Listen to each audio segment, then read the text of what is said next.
eu gostei de uma coisa que você fez, Victor, que é ampliar o que a gente está chamando de jogo. A gente iniciou falando de games eletrônicos, né, jogos eletrônicos aí, e agora a gente, o próprio chat, já está aumentando esse escopo aqui. E isso me leva a uma questão bem interessante. A gente tem um perfil de pessoas que são culturalmente vistas como aquelas que jogam games eletrônicos, que não necessariamente a gente está falando do mesmo perfil que vai gostar, por exemplo, de assistir a Olimpíada, ou que vai saber todos os jogos de quem ganhou, se foi o Corinthians, se foi o Coxa, o Atlético, o Inter, né? Geralmente a cultura, né, a nossa sociedade vai pensar que são perfis diferentes de pessoas. E eu tenho uma coisa bem interessante para falar sobre isso, um segredinho aí para compartilhar com vocês de um dos principais motivos de por que isso aconteceu. Mas antes eu queria jogar a bola para você aí, Victor. O que você me diz? Como é que é essa tua visão aí do perfil dos gamers na sociedade hoje em dia? Como é que você vê essa questão? Eu acho que esse perfil, ele ampliou, né, muito ao longo do tempo também, muito mesmo, né? Antigamente a gente via mesmo relegado aquela pessoa solitária que está comendo um Cheetos, né, no computador ou no sofá. E hoje em dia todo mundo tem algum grau de experiência ali, né, algum grau de vivência com os jogos. Tal como eu falei, né, as pessoas com mais idade, né, crianças, adolescentes, pessoas adultas, né, o jogo ele em algumas dimensões ele atua como essa coisa que distrai, alivia ao longo do dia, né, a própria popularização dos jogos via celular. Tem uma concepção que eu imagino que a galerinha mais nova não vai conseguir conceber, porque na minha época você ter um videogame na sua mão ali, pode ser um Nintendo, Game Boy, né, o Nintendo DS, Game Boy Advance, o Color ou o PSP, né, era uma coisa assim, nossa, de outro mundo. No como que isso vai estar aqui, né?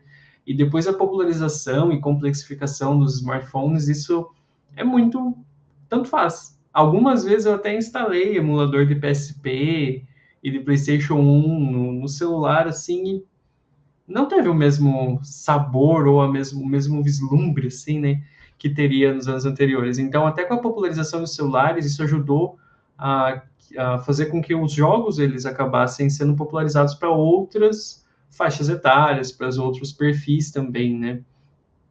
E é muito interessante observar isso, né, sobre como que os jogos eles andam fazendo, né, os jogos digitais, né, eles andam tendo mais presença. Tem até aqueles dados, né, indicando que é um dos mercados mais rentáveis, né, do mundo, que o mais rentável, né, a popularização dos e-sports também, e tudo isso abre muito para várias pessoas que antes não tinham noção desse mundo, acabam se aprofundando ou pelo menos tendo contato.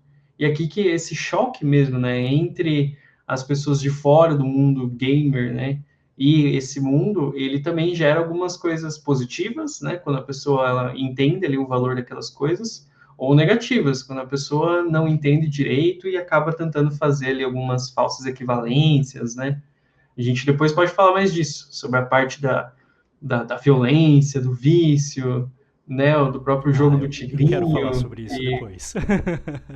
Então, dá para a gente depois falar um pouquinho sobre esse choque mesmo, né?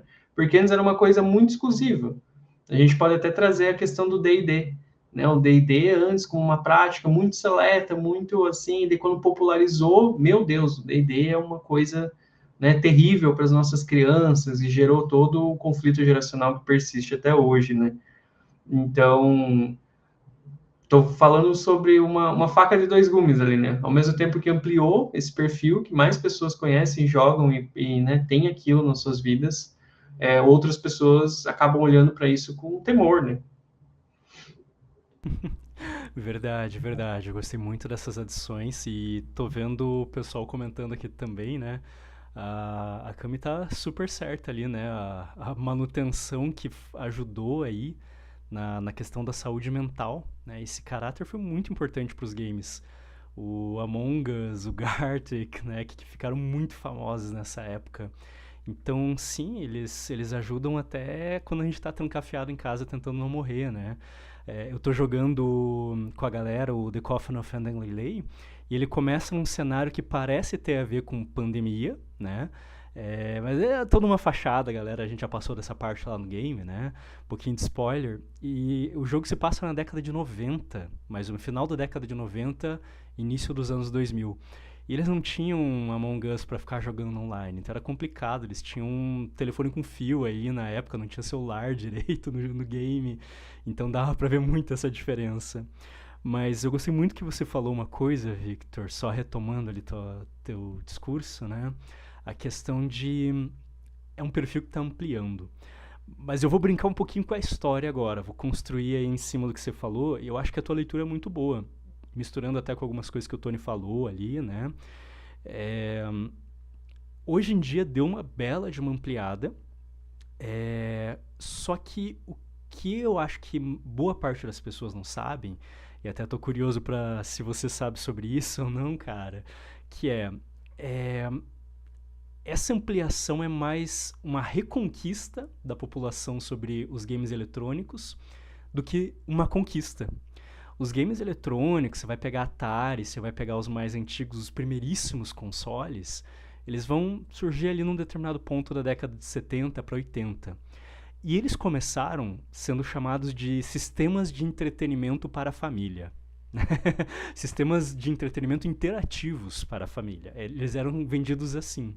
Se vocês pegarem início da década de 80, as propagandas mais antigas que tinham dos games, e eu tenho algumas aqui no meu canal, inclusive no vídeo, você vai perceber que a ideia era, a gente está vendendo um console para reunir a família inteira, papai, mamãe, filhos, vovó e vovô, para jogar junto. Os games começaram assim. Só que acabou rolando uma crise no mercado dos games, uma crise financeira. E as empresas começaram a ir à falência à torto e à direito. E elas precisaram fazer um rebranding, ok? Eles pensaram, cara, a gente tem que nichar esse produto que a gente está vendendo como uma estratégia de sobrevivência desse mercado super novo aí, com menos de uma década de vida. E eles decidiram focar numa parcela de população que era young boys, que era justamente a garotada, né? Os meninos, homens jovens. Malmente adolescentes, tá? O foco foi muito garotos mesmo, assim, pré-adolescente no máximo. E isso foi uma das coisas que salvou a indústria dos games de um colapso econômico naquela época. Só que mudou completamente o cenário cultural dos games depois disso, e a gente está tendo efeito até hoje. Por quê? Primeiro, excluía as mulheres, e segundo, excluía os adultos. Então, as mulheres foram retiradas dos games por uma questão muito mercadológica, o que eu achei muito interessante, e não tinha mais espaço para adultos. Aí você começa a ter uma situação em que aquele menino que cresceu vamos colocar década de 90, jogando games, porque games era coisa de garoto, né? Ele se torna um adulto, que nem a gente hoje em dia, e daí fica meio estranho, tipo, não, mas se você volta umas décadas atrás, 10, 15, 20 anos atrás, um adulto que jogava game era muito mal visto, né? Muito mais do que hoje em dia.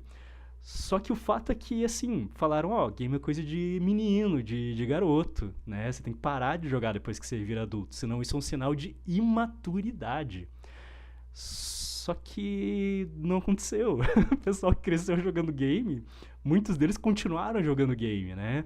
Mesmo um rapaz gamer aí mais padrão que joga COD, né, por exemplo. Pô, o Jason não tá aí no chat hoje, ele sempre chega nas áreas falando, desculpa galera, tava jogando COD.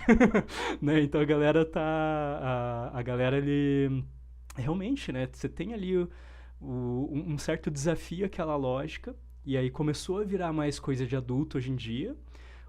Voltou também a ser mais coisa de mulher também, né? E eu acho que o que você falou aí, Victor, essa coisa da tecnologia tá mais na palma da mão também, né? Um Candy Crush com a sua tia, né? Com a sua avó ali de 60, 80 anos. Cara, é uma coisa que facilitou muito mais. Então eu acho que o perfil aí social acabou mudando muito. Mas ainda há um bom tanto de estigma social. Se você for pegar pesquisas, em torno de quase 60% da população que joga games são mulheres. Sabe? É bem grande, é bem mais do que 50%, é quase 60%. Só que quando você vai pegar aqueles gamers mais hardcore, que investem no PC gamer, que gastam X dinheiros por mês e passam várias horas por dia jogando num console mais caro, ainda é um ambiente muito mais masculino, mesmo que já seja masculino não só juvenil, né?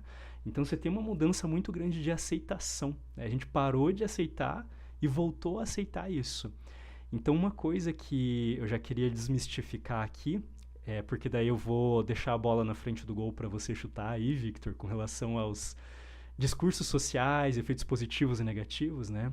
Então esse primeiro discurso social que eu queria quebrar aqui, porque ele realmente não tem a ver, é a questão de que, não, jogar game, né, games eletrônicos, assim como jogar xadrez, assim como jogar futebol, não é coisa de criança, não é sinal de imaturidade, não é uma coisa que a gente precisa ter vergonha por causa disso.